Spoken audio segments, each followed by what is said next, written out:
Dude, those animals are so funny, they make me want to merge without looking! Yeah!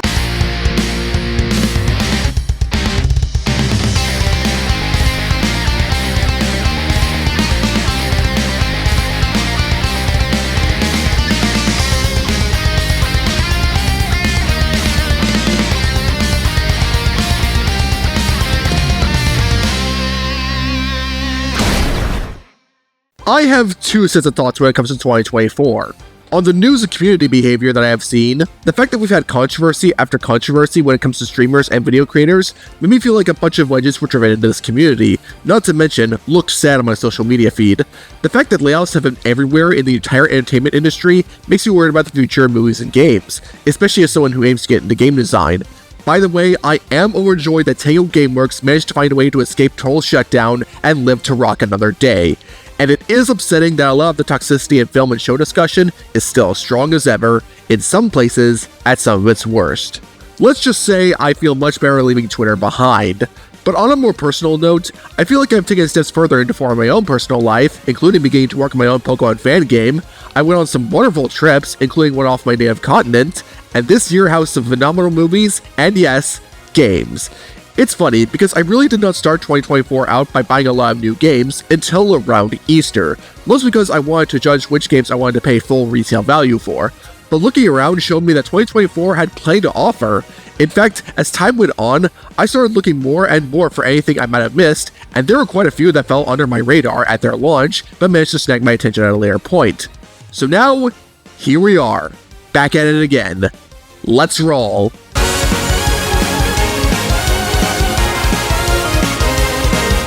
While I had to dig a little bit into digital services and online feeds in order to find some indie games I was really interested in, like usual, there were a slick few that I was made more aware of thanks to promotion from presentations like Nintendo Directs.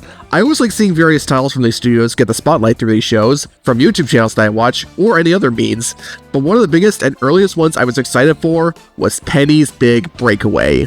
After Evening Star formed an inspiring story when developing Sonic Mania, helped out by how sublime that game is, seeing them move up to develop their own original game just felt poetic, let alone a game utilizing that Z-axis. I was already happy to see 3D platformers come back into the public mind and become far more common in the indie scene, especially if they are calling back consoles of franchises from the late 90s to early 2000s, so I was ecstatic and curious to see what Evening Star could bring to theirs. And the answer I got was something that is bursting with creativity and, to an extent, absurdity. Basing the entire gameplay around a yo-yo seems pretty unconventional at first glance, but being the basis of almost all of Penny's moves, there is plenty she is capable of, like dashing in mid-air, to using it like a swing, to riding on it almost like a car. But the more you try a lot of this out along this level design, it's clear what the game is prioritizing for stylish plays. Momentum. Every level is designed for both getting to the end as fast as possible, and perhaps most prominently, finding ways to rack your score up sky high. Everything you do will feed to a combo meter, and messing up a landing will ruin that combo you are trying to build up, even if you are not technically punished for it. But getting a high score also requires completing all the side quests present in a level, which are usually based around speed or score, and deviating from the path to search for secrets that can house more side quests or collectible tokens. But even if you're not going for the highest score, something I don't blame you for because all you get is bonus art, I think you should try going for the tokens and side quests, because those can help you find short bonus levels that get really precise with movement, timing, and positioning, so looking around rewards you with more game, which I am cool with. I really enjoy the levels in general because of the routes between linear paths and jungle gym-like arenas that reward you for staying on the higher path. There's plenty of fun set pieces that really make use of Penny's capabilities, with power-ups here and there to go even further. And they get even more fun when figuring out how to proceed through as quickly and efficiently as possible, and manipulate the physics to your advantage. Evening Star really did utilize their knowledge of classic Sonic here. While visually I think the game can get pretty busy, I am overall a big fan of this game's art direction too. Every environment looks incredibly vibrant and fun, maintaining a good balance between being designed like an actual place that can exist, and an obstacle course that you'd associate with 3D platformers. And I love how much this game embraces its cartoony nature with its character designs. Penny's design looks right at home with a lot of old platforming mascots, yet feels like something new. Emperor Eddie feels like the best of Eggman and King Dedede rolled into one. The sentient yo-yo is just a yo-yo with a mouth, and yet it has a ton of personality, and everyone else adds plenty more to the world. Also helps that both the cinematics and the comic cutscenes are incredibly well animated, with plenty of great expressions, and in the former's case, good use of squash and stretch.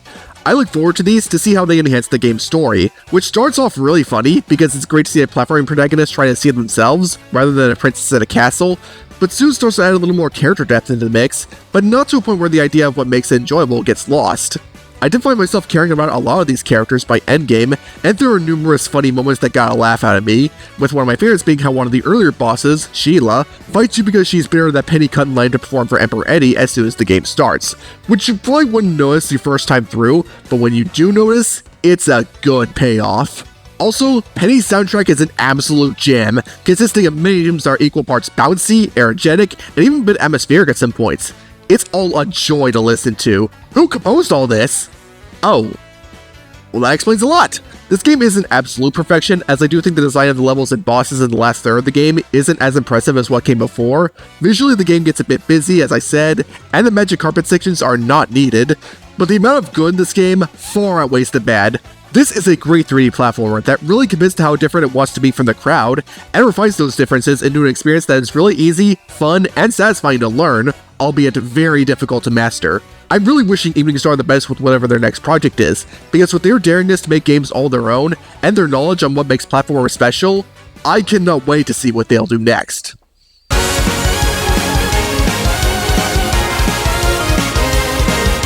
At one point last year, I realized that with a small handful of exceptions, I had not played that many racing games in recent years. Like, I really enjoyed this gaming genre, especially the more wacky, heavily fictionalized ones, but if you were to ask me if I had played one that isn't pretty obvious, chances are I would say no. So, I decided to change that for the holidays, and had a great time with number 9 on this list, Victory Heat Rally. I've been hearing about this game for a good while prior to its release, and as someone who has visited a lot more gaming arcades ever since I started living on my own, this seemed like something right up my alley, and sure enough, here it is on my list. While normally in racers, I do prefer having the insanity of going at ridiculous speeds, or something like having the actual weight of the car matter since that feels better to control, Victory Heat Rally is able to meet a good balance between the two. The best way to gain speed in this game is through good usage of the drift system, because depending on how far you were able to go in that drift turn, you can hold the boost for an insane amount of time, but the weight of the car is to a point where you can get a good idea as to what turns you can drift and keep the speed going, but it's not so high that the momentum will always mess you up. Your car does feel like an actual car in a lot of places because of how heavy the thuds sound when landing, but it's meant to accompany how fast you were able to go, and how bonkers some of the track design is.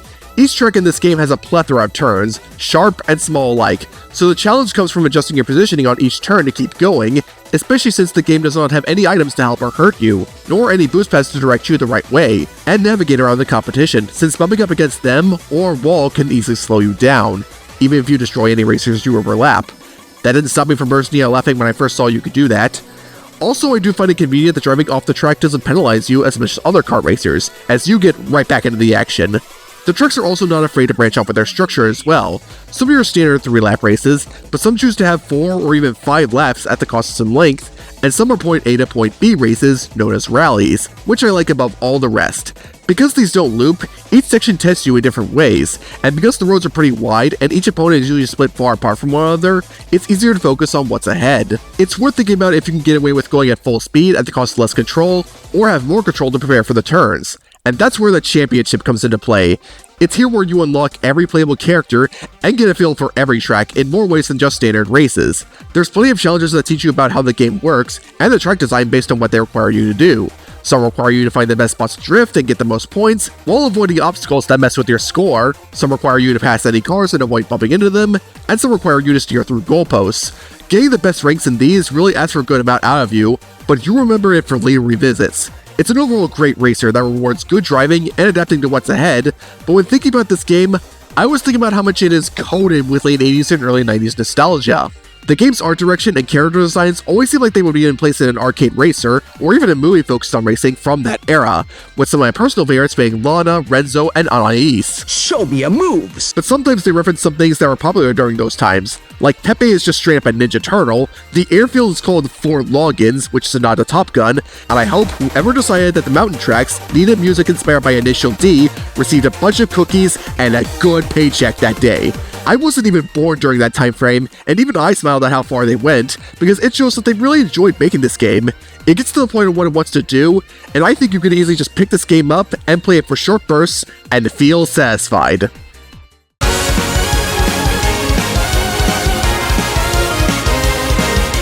Here I was, thinking Zelda would take a well-deserved break for 2024. Tears of the Kingdom was one of the biggest and most anticipated releases in the series' history, and I believe everyone who worked on it has earned a moment to just take a breath. But they decided to give Grezzo, a studio primarily known for fantastic remakes and remasters, many of which are for Zelda, use their experience with the Link's Awakening remake from 5 years ago, and create The Legend of Zelda. As in, a game where you play as Zelda. Real talk, I'm shocked we haven't seen a game with Zelda as the main protagonist yet. The Hyrule Warriors games were honestly the closest that we ever got, and if you count that one Zelda CDI game as one, then I find the lengths you are willing to reach for disturbing. And honestly, I'm happy they decided to do it from the top-down perspective. Not counting the Link's Awakening remake, the last top-down Zelda we got was A Link Between Worlds, and that was 11 years ago. And I guess you can count Triforce Heroes, but it doesn't reduce the year count by that much. It's really refreshing to see Grezzo try something like this, using what they learned prior, and the game is everything it needs to be. The world, while still pretty big, is much smaller than most 3D Zeldas, but it is still sprawling with towns and big locations to visit and secrets to find.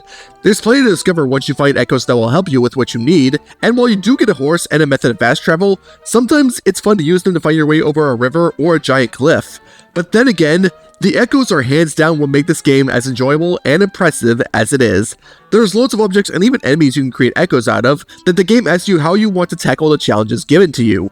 Every facet of this world and each dungeon is designed like a puzzle in this sense, and they don't all necessarily have one specific solution. In fact, if you have specific echoes that you know how to get the most out of, you might be able to form an answer that completely ignores the puzzle entirely, especially once you find at later points. Even combat encounters and boss battles are like this, as the challenge comes from what echoes will be the best at dealing the most damage, and also which ones will be the best at stunning your opponents, not to mention what you can get away with using your Swordfire form, which is a very easy way to get big damage, but it's definitely something you should treat as a failsafe and use when absolutely necessary, which I think was a fantastic call.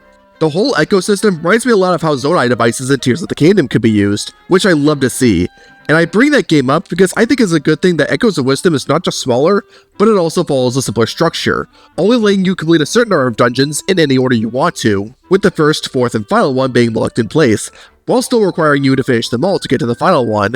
It's easier to think about what echoes you get and when, and how you'll be able to venture out even further, while still giving you a degree of freedom that remind me a little of A Link Between Worlds. While I will admit it is a bit disappointing that they chose to make Zelda a complete mute, I do like the direction they go in with the story, focusing on spatial rifts appearing all over Hyrule, and how they make things really complicated for everyone. I mean, if it could create doppelgangers that frame Zelda for the incidents, then I would take issue with them too. But I really like helping the inhabitants out with their problems, whether they relate to the main story or not, because of how likable they, and this version of Hyrule, are. I mean, there is a Sidequest in this game that gives you a cat costume that lets you understand cats, and another one where a cat wants you to get its owner a smoothie as a present. Cats are a gift to mankind and deserve to be loved for eternity. I see this game as a series landmark, not just for finally giving us a playable Zelda, but also letting Grezzo demonstrate what they can fully do with this series. There is tons to explore and do, but it's perfectly simplified, and it respects your time, which I ultimately believed was necessary. And I hope this means that the franchise will continue to branch out and experiment during time in between the big releases.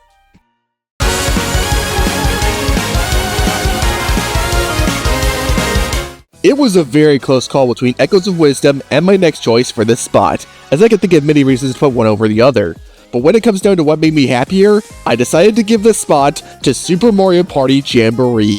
The Mario series in general has been seeing a massive renaissance as of late, between how many remasters with spin-offs we got, Mario RPG and Thousand Year Door getting remade, Mario vs. Donkey Kong getting remade, and reigniting Mario and DK's rivalry, Peach getting her own game after nearly 20 years, a fully new 2D Mario after a decade, which I talked about last time, and now the Mario and Luigi sub-series seeing a grand return. It's quite insane. But I was not expecting Nintendo Cube to go with this bananas with a brand new Mario Party, but I am overjoyed that they did. Really quickly, I do want to say, I think that overall, Superstars has a more enjoyable selection of minigames. Jamboree still has a great variety of those, but I think its weaker ones stick out more, looking straight at you, gatekeepers. And the number of ones I think are amazing aren't as high comparatively. Like, there isn't one I consider as good as, say, Dungeon Duos or Mush Pit. And that's literally all I can think of in terms of Superstars preferences. Everywhere else, Jamboree soars with flying colors. It feels like they looked at the experience and feedback from Superstars and not only said, yeah, we can do that, but they also added several more mechanics calling back to other Mario parties and even more new on top of that. The boards in this game are amazing, as they all add their own spin to dice rolling, moving, and item to start purchasing you'll be doing that enhances the experience rather than take away from it. For my favorite one, you're encouraged to explore Rainbow Galleria and shop at as many stores as much as you can for big coin loadouts, and it is good to keep in mind when sales will happen so you can secure what you want at the best deals possible. As someone who loves going to in-person malls, this board was a blast to play and watch shenanigans unfold on. Roll and Race Ray is a good runner-up, as you're trying to race for as many laps as you can for the best rewards, but there's a lot to consider as there are places that can cause you to miss certain rewards. The stars are only available in 2 specific places, and right as you're about to go back to the start, you are given the choice to cross the line and receive coin rewards that grow in size with every lap, or make a pit stop and hopefully get some very helpful items. But every board in this game is a joy, including the 2 they brought back from older games, and this is all before you consider Jamboree Buddies. If you're able to get one, you'll be able to turn the tides in your favor, since most of the spaces activate more than once for you, and you can potentially buy 2 stars if you have the money. But since there are ways this could backfire on you, and others can steal your Jamboree Buddy if they're close enough, this can get really chaotic. But not to a point where it takes out the fun. Jamboree Buddies will help you if you know what you're doing, implying you are able to win their minigames, which is possible depending on if you have the advantage and how helpful it actually is. As a side note, these can range from pretty negligible to practically guaranteeing your victory. Speaking of minigames, despite what I said earlier, they're still great. Many of them are really creative and can potentially lead to funny moments, especially when you're playing with friends. My personal favorites are Hot Cross Blocks, which is really fun when you're able to get results through logic beyond what would technically be the most helpful, and funny when others try to do the same and end up choosing the same less helpful structures you do. Lumber Tumble, which is really a test of concentration and making sure nobody pushes you off, but that will happen at one point when playing with friends, trust me. Carousel, which can get nerve-wracking when trying to avoid obstacles and stay ahead, trust me, this footage speaks for itself. The dual minigame Slappy Go Round, because it's funny to see players get smacked around by a giant hand. But more importantly, given you can hurt yourself if you make the wrong move, outsmarting your opponent feels satisfying. And the returning Defuse or Lose, because while this one can be very easy if you figure out what to do, this still can be very intense if you let a single spark get away. But the biggest thing I appreciate about the party mode is the customization you have for how you want things to go. You have the option to turn motion control minigames off and choose the minigame selection method, either more options but have it re-random, or fewer options but every player gets to choose what they want, and then the game rolls one based on that. But then with the extra mile to add in Pro Rules, which minimizes pure luck-based minigames, enables you to choose what Lucky Space reward you want, and limits the number of items that can be bought. I think this one is a really cool way to change up common knowledge about the series. I'm also happy to see the game include more single-player content, and more online modes where playing with random people is actually a good idea. The game is a campaign mode dedicated to teaching you how each board works, including specific gimmicks, and lets you play every minigame, including the Jamboree Buddy ones. There's even boss minigames here and there to add a little closure to each one, which is super neat. Compathlon is definitely the most fun to play with people online. Having a group of extremely short minigames played in quick succession, where your objective is to grab as many coins as possible, and grab items to either help you or hurt others, makes this mode super frantic, but also super fun. And between all the other cool ones like Bowser Kaboom Squad, Rhythm Kitchen, Paratrooper Flight School, and many others, all offering various levels of design and difficulty, the game is sure to rack up hours upon hours of playtime, regardless if you play with friends, randoms, or on your own. This feels like the Mario Party I wanted Nintendo Cube to make after Superstars fully regained the idea of why Mario Party is so treasured. I played several games with my online friends, and even one with relatives, and I was having a ball for every minute, laughing at all the stupid stuff I came across, and exploring how much more went into this one. I think this entry has a little something for everyone, regardless of series experience. This is a party I think is worth accepting the invitation to.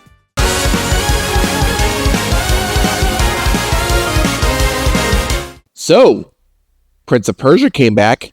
I first played the Prince of Persia series in the later parts of last decade thanks to positive word of mouth from friends, and found myself really enjoying them.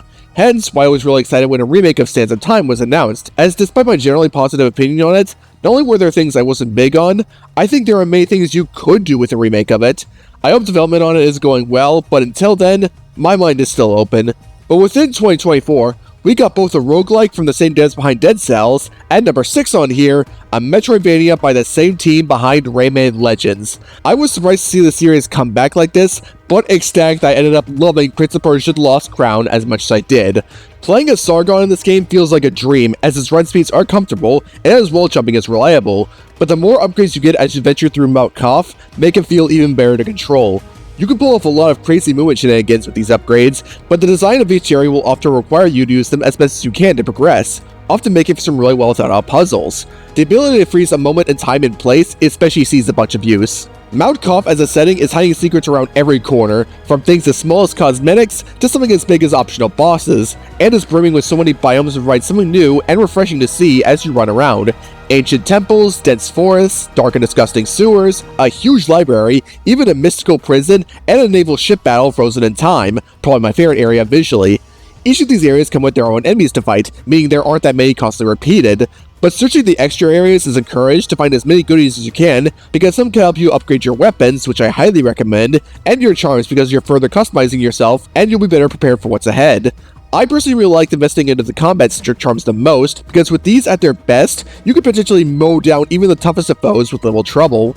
And that brings me to my favorite part about this game, the combat. Even before taking charms into account, Sargon's got a dime a dozen options to deal with the opposition beyond his very reliable 3-hit combo.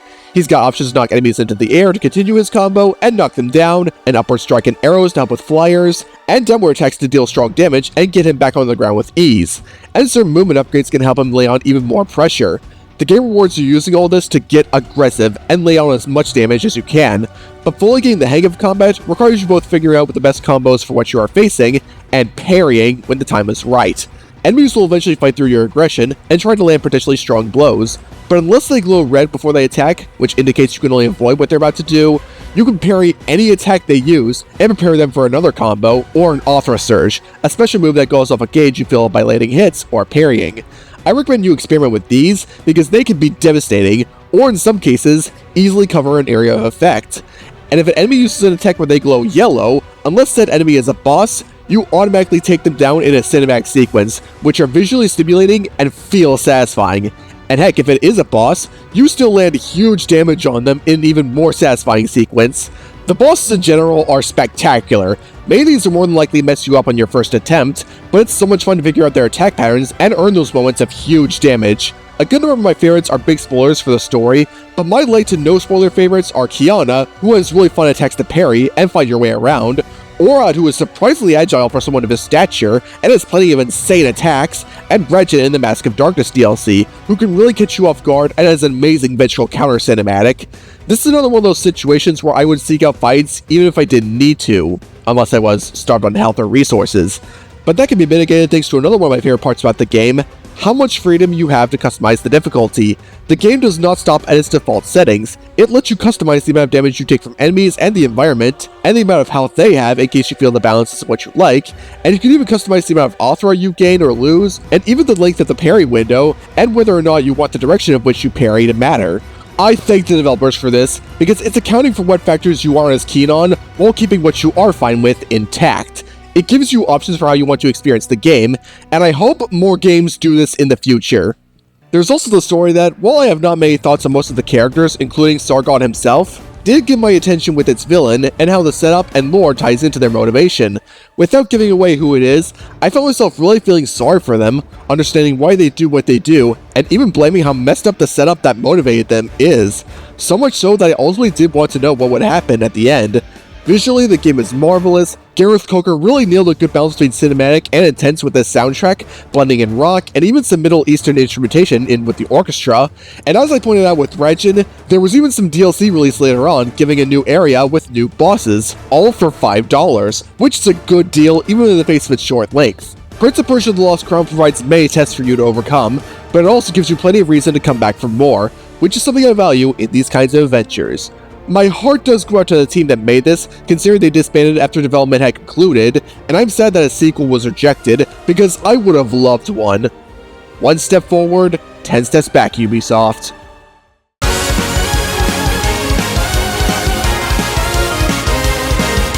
One reason why I love indie games so much is because every once in a while, you get ideas that are just incredibly bizarre.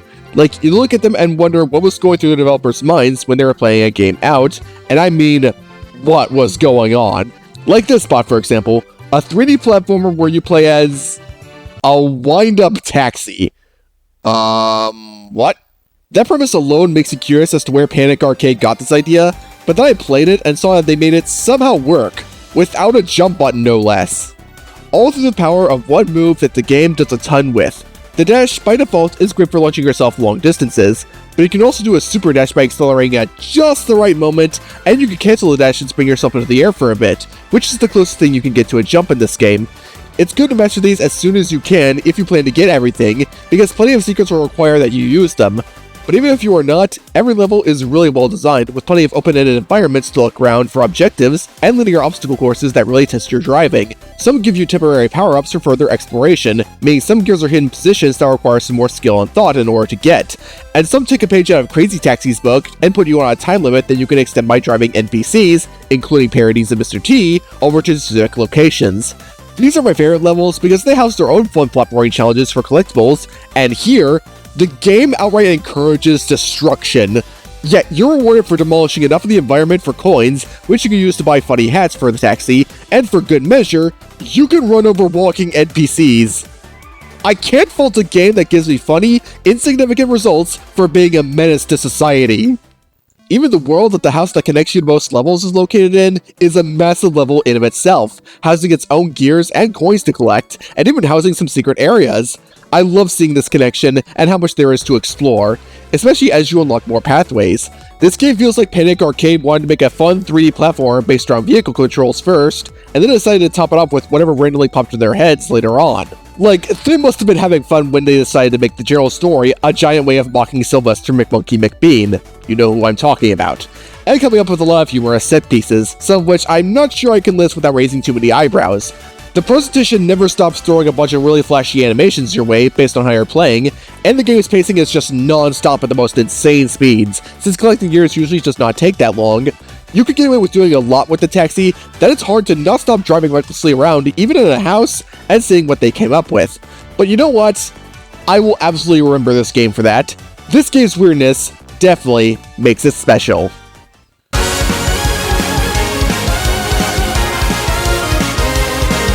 Now that we're at the final indie game on this list, I would like to take a moment to say that I believe indie media in general has become even more important recently. With all the layoffs and studio closures we've been seeing, the chances come for indie teams to really step up and help us out. And despite the fact that more games for larger studios made it on here than indie, that doesn't change the fact that I am thankful for all their work and all their imagination they brought to the table, and how much I hope we continue to see new ideas from them for years to come. With all that, let's talk about The Plucky Squire. I was enamored with this game when I first saw previews of it. Something about storybook characters literally leaping out of their book to use objects in the real world to influence their story is filled with so many possibilities for a memorable adventure, and I was pleased with how well the game took full advantage of it. Despite the linear nature of the game and each chapter, it feels like the game is utilizing the structure to deliver gameplay moments you could do with a storybook. It is one thing that the game allows you to mess with the words at quite a few points, and let you think of some funny word combinations while you're at it. Oh boy, jeez! But there's even more creative ones that let you tilt the book and influence the direction or even the placement of some of the objects within. I was reminded of the many times Winnie the Pooh did this, and I'm glad this was made into a full gameplay mechanic. Beyond that, the adventures both within and outside the book still managed to be engaging. In the book, there's a good amount of exploration that rewards you with currency for some in-game art, or new moves for combat encounters. The combat is more on the simplistic side, but with the new moves you can get, they become even more fun when you think about how quickly you can clear the room once you figure out how to damage what you are up against. But venturing outside the book gets even better. You get to go through some really beautifully designed sets that I would not be surprised if all possible futures made physically first, before making 3D models of them on a computer. There's lots more to see around here, as everyday objects can be platforms for you to use. Every once in a while you can get a temporary power-up that can help you look around more areas, and there's more 2D sections on drawn surfaces for variety. The Plucky Squire also pays loads of tributes to other games and gaming genres. Like near the start, there's a boss that's just a match of Punch-Out, the match where you get a bow is literally a turn-based RPG battle, there's a 2D shooting section here, and so much more.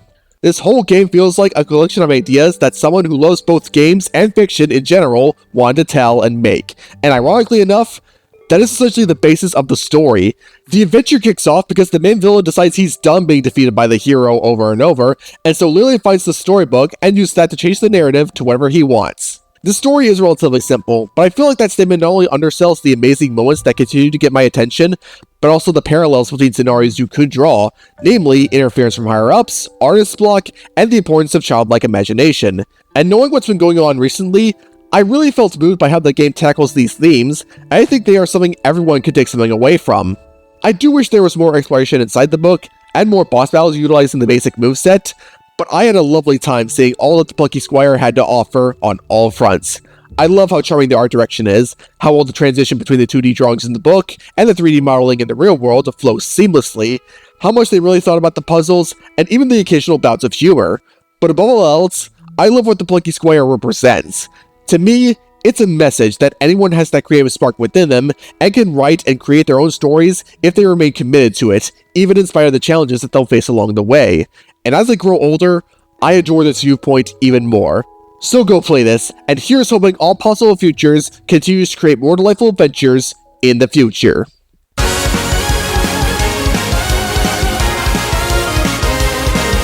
Even if I only played a small number of RPGs in 2024, I think that year was a good time to be a fan of that genre. Between the likes of Dragon Quest III, Persona 3, and Thousand Year Door getting remade, Atlas using some ideas from Shin Megami Tensei and Persona to make a brand new IP, the Mario & Luigi subseries coming back as stated earlier, and loads more, I could see most of the Games of 2024 videos on YouTube, all featuring personal different choices. And mine personally would be Final Fantasy VII Rebirth. I was already a huge fan of the original Final Fantasy VII and Remake, with the latter ranking high among my favorite Games of 2020 video, so I was excited to see what Rebirth would do to continue the story and expand upon what it established, and I'm pleased to say that both made the improvements and updates I wanted it to, and added in a good number of surprises along the way. A fair bit of that came from the story. It continues to add fresh characterization and writing that Remake already set the bar high with to every single character in this world. Like Barrett I already loved more in Remake compared to OG7, but Rebirth gives him even more to work with, dealing with how he let his personal feelings seep into his quest to destroy Shinra beyond them taking the planet's Mako. Everything involving the return to Corel and the confrontation with Dyne was handled spectacularly in this regard. I really felt the weight of where Barrett messed up, how he blames himself for why his home and Dyne are the way they are, and how he wants to find a way to atone for them. P.S. Everything with the battle with Dyne was handled amazingly, with it being fun, the atmosphere being really somber, and John Eric Bentley and Dave B. Mitchell giving it their all in the voice acting. Just fantastic all around. I also love what they did with Red 13, in that despite knowing as much as he does, and despite his arc of doing his best even after what Hojo did to him, he's actually kind of a goofball, and I love him. The direction they take with Cloud and Tifa was also very fascinating to me. Throughout the game, it feels like Cloud is continuously losing control of who he really is, and the serious face he's been putting on has been a way to suppress it, while Tifa has almost been acting as a big piece of Cloud's sanity that is still intact. I legit got butterflies in my stomach during some parts when Sephiroth's influence was getting to Cloud more, and how far Tifa was willing to go to save him. I love watching these two together, and they're a big part as to why the overall story kept my attention. And then we get to Aerith, who contributes to another big part. She already went further in being as lovable as she was in Remake, but throughout the game, it feels like she knows what is going to happen, and is preparing herself for that scenario, whilst doing all she can to achieve the best one. In a way, that ties into the player's expectations. Square is definitely aware of how many people playing this game know the story of the original FF7, so they decide to mess with expectations a bit, and make big changes seem like a possibility. They ask, are we going to do this? And if the answer is yes, then there's always that little something that deviates from it. Granted, to get to that point, they do resort to delving into alternate dimensions, but they only use it just to play with your mind, not as an easy button they can press over and over. It also doesn't make things confusing in the wrong ways, and the direction does feel like thought was put behind it. I was continually wanting the best for these characters, without any assistance from the original, and even if I had an idea what was going to happen, I was excited to find out, and for a remake, that is a great feeling to have. As a game, Rebirth does everything I wanted it to as well. For as much as I loved FF7 Remake, I can see why someone would believe it was mostly a hack and slash with a couple of RPG elements. Not that I find that a bad thing, but given Square heavily favored more action elements for a while, I could see some being disappointed by that direction. That's why I'm glad the RPG elements are much more prominent here. The hub worlds you travel in have a lot more room for you to explore, and are filled with just the right amount of things to do. There's plenty of enemies to fight, secret items to collect, and towers you can go to in order to reveal more of the map, as you would expect, but there's even lots of secret locations that house certain chains of side quests that tell their own little story, stronger monster variations, some optional bosses here and there, and even some shrines you can use to prepare yourself to fight a summon to eventually add to your materia options, so there is incentive to look around and see what you can find, and it will help you in the long run, either by the extra experience or resources. All these can also act as fast travel points, making long distance travels almost a non-issue, and if you still want to look around, every area of the map lets you ride a chocobo to make it even more fun.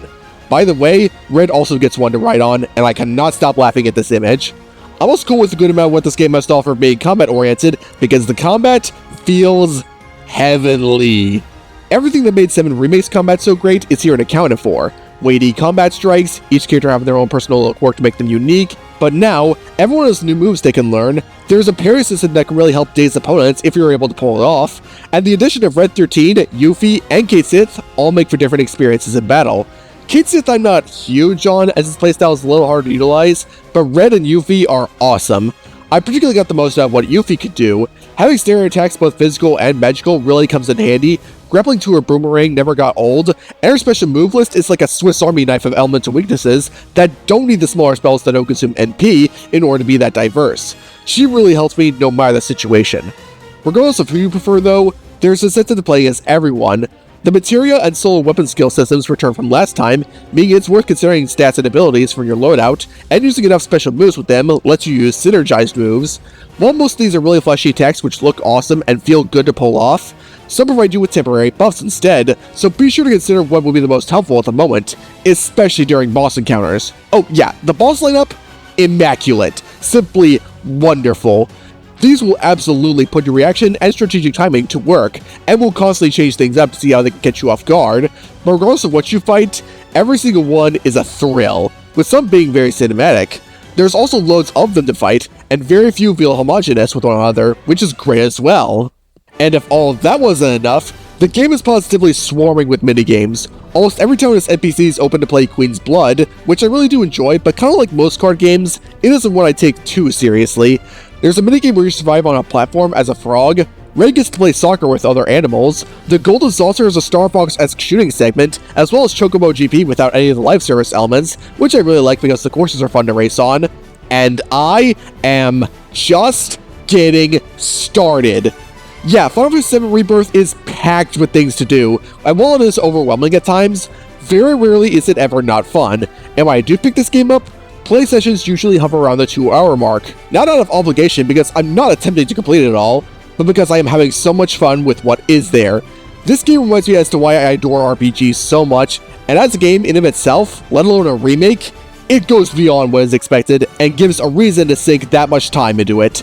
I sincerely hope the final part of this remake series delivers.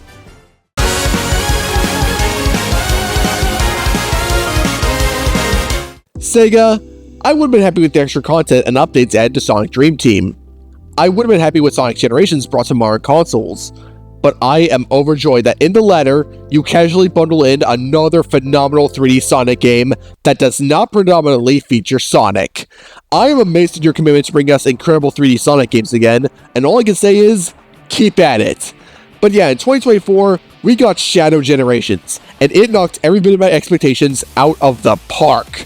Since this is going off a similar idea to the original Sonic Generations, every level in this game is returning from a previous one, though Forces and Frontiers were not left off the list despite releasing after Generations. But thanks to Shadow's overall control, which is some of the best in any Sonic game, the abilities it eventually gets, and the overall design accommodating for all this, they all feel brand new. The Space Colonial calls back to a lot of SC2's levels that took place in it, like some sections being heavy on rail grinding akin to Final Rush, the anti-gravity platforms from Crazy Gadget, and the rotation drums from Final Chase, to name a couple, and combines them into one. Chaos Island combines a lot of explorable sections from that game, including the inner temples and a mini reference to that one Sidequest over lava, and Radical Highway is this distorted playground that has plenty of new ways to get past old challenges. But no matter what the zone, Shadow Generations is some of the best level design out of any Sonic game. There's so many paths to go on everywhere you look, and all the set pieces and cinematography make each one feel like a joyride, even the 2D Act 2s, which, by the way, if they plan to keep 2D sections for modern Sonic going forward, they should do them like this, on top of giving you good platforming challenges to keep the speed going, especially if you know where to use Chaos Control and Shadow's Doom powers. These also give the game its own identity, and really give you more to think about when taking alternate paths to cut down on time or find goodies. I had a ton of fun using Doom Blast to beat up specific enemies and looking for what pathways I could access with the teleport, and I'm impressed with how they built Radical Highway to account for the Doom Wings. That place is essentially 2 levels in one with this power-up, but if you were to ask me which one is my favorite, I say Kingdom Valley without a second thought. Grinding on the wind currents looks amazing, it's fun to use Doom Surf here, the alternate paths are fun to discover, and the callback to Sonic's Mach Speed section at the end of the first act was just incredible. These powers also make the bosses a joy to fight. Despite there only being 4, they all feel refreshing to see again and take on, and see how you can use certain powers or chaos control, if allowed, to mess with them. My favorite is undoubtedly Mephiles. His attacks are updated fantastically from his original counters, he uses the blade he used to impale Sonic more, and it has pretty amazing self-contained storytelling. Mephiles is fully aware that he does not exist in the timeline anymore, and this anomaly is not only his chance to get revenge on Shadow, but have a chance to be a full being again. He's that desperate to come back, and it helps that he remembers the events of 06, while Shadow does not. Phenomenal moment of storytelling and gameplay. There's even a big open hub world for you to run around in, test your Doom powers before entering levels, and even find collectibles and chests, including music for levels and pages of ZeldaMaster's journal. Which, by the way, I was not expecting the bonus art to reference Sonic X of all things, but here we are. As well as missions for every act, and hard versions of 3 of the bosses, all of which are sure to keep the playtime hours up. I was also happy to see this game tell a solid story, with Shadow trying to deal with his past coming back to haunt him, and Black Doom using every bit he can to torment and eventually possess Shadow, including Maria and Gerald. I was quite surprised to see Maria and Gerald here, and with the extra bits of lore and all their interactions, I feel even more sorry for him that history plays out the way it does. I'm just in awe that they gave a character like Shadow this much attention, and allow him to be something more than just a simple rival to Sonic. But even if you don't know much about Shadow, or the Sonic series as a whole, this is still a fantastic platformer that I think you could easily pick up and have a good time with, and maybe find a way to master each level. And with how much they went the extra mile with the DLC based off the 3rd movie, complete with Keanu Reeves coming in to voice Shadow for a bit, if this is the direction future 3D Sonic games plan to go in, then I say that the pure validation and enthrallment of being a fan of Sonic that arguably started back in 2022 is not stopping anytime soon.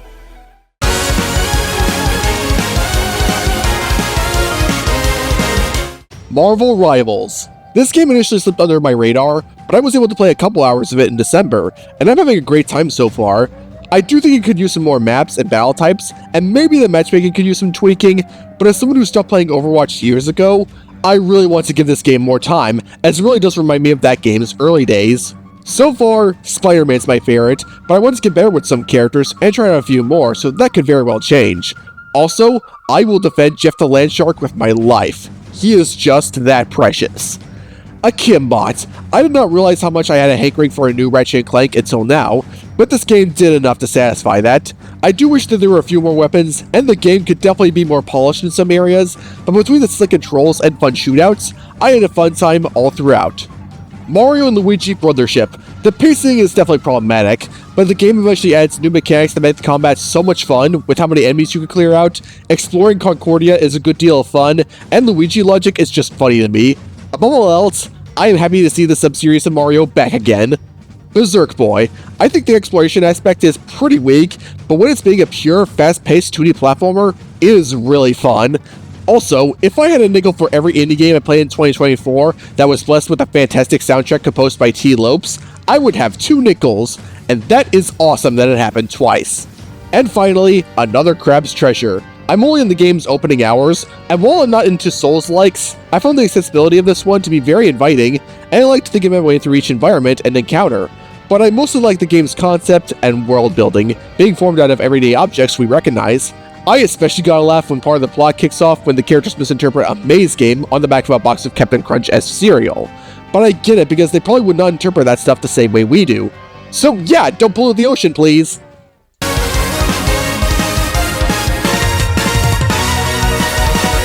Despite my number 1 not being the game on here that I put the most time into, despite the fact that I can think of many reasons Final Fantasy VII Rebirth or Shadow Generations could top this list without comparisons, despite how this is not going to be the longest segment on here, this is one of those favorite games of the year videos where choosing number 1 was very easy to do. Simply put, my choice for the top was based on how much joy and enthrallment I felt when playing it, and to me, that says the most for top rankings in these kinds of lists. And the purest definitions of those 2 words only begin to speak about how I feel about Astrobot. I already enjoyed Astro's Playroom when I first got my PS5, so I went into Astrobot really hopeful. Given how Sony's been heavily pushing cinematic adventures and live services in recent years, while sidelining weirder, more experimental things, which have led to very sad incidents like the fate of Japan Studio, seeing something like Astrobot was a massive breath of fresh air. But little did I know that I would be playing one of the best 3D platformers I have ever played. Every grid control aspect about Astro is retained from Playroom, but everything built around it feels like Team Asobi knew what to focus on and what needed modifying. Every level you get to visit is constantly thinking of brand new ways to utilize Astro's simple moveset, often being based around the power-ups you'll get. The power-ups don't stray too far from what you'll be doing normally, so the game just goes nuts with the spectacle, and has several set pieces that make each one feel powerful and practical. From getting a charge and blasting through everything in the way, doing your best audition for the next ARMS game, getting some of the best swimming controls I have felt in a platformer, and letting DeviantArt have a field day, all of them are a joy to use, and have many more uses than you might think. But sometimes, the exciting part comes from the level itself, as they are made that give you new scenarios to keep things fresh, some of which do find some use out of the more intricate features of the PS5, like the gyro controls, in an obtrusive way. There is not a level I do not enjoy, and the amount of times I was legit in awe at what Team Asobi created are too many to count, even if it is something that is really small and insignificant.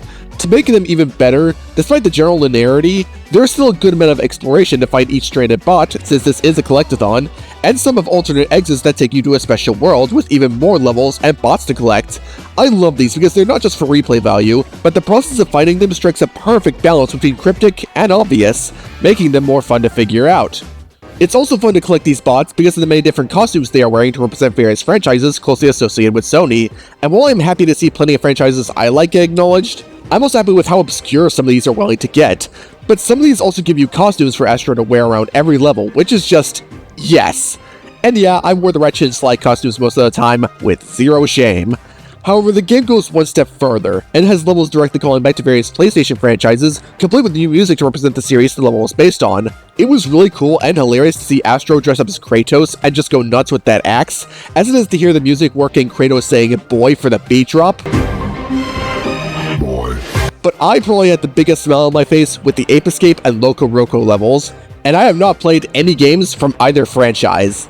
Maybe I should at some point. But there's also plenty of bite-sized arenas that act like puzzles on how to deal with specific enemies in the environment you are put in, and platforming levels that really test your reaction time and don't give you much space to work with. A good shake-up for those who want more of a challenge.